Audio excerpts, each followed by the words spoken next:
Bemidji hosted a housing roundtable last December to discuss the unique housing challenges that face Beltrami County and how area leaders can help solve them. The county board requested a presentation from the Greater Minnesota Housing Fund to get a more detailed look at the issue. Our reporter Matthew Freeman has the story.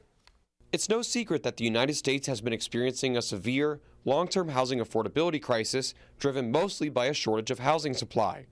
One solution now is proposed by Greater Minnesota Housing Fund to at least help with the issue in Beltrami County was actually raising the cost of rent. Because the demand is so great, the vacancy is so low, it really is kind of a supply and demand issue. And to incentivize developers to come in and know they could the market could afford rents if they raised them.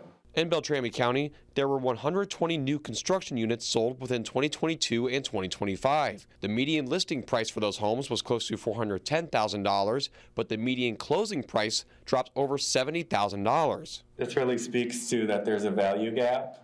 So the cost of construction is not always meeting the appraisal value. So the appraisals may be lower than the actual cost of construction. This is true for affordable housing all the way to market rate housing. The cost of housing is out of reach for many working Minnesotans.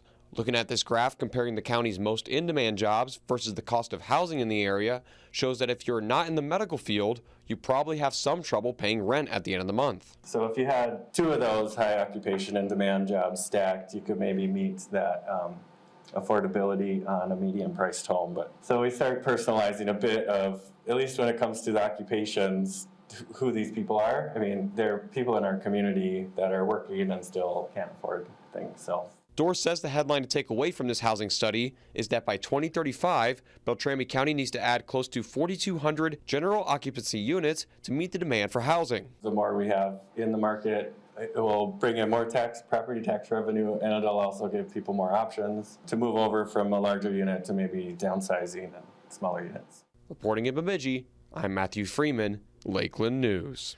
Some other suggestions by Greater Minnesota Housing Fund included supporting more options for seniors downsizing and to revisit zoning and land use regulations.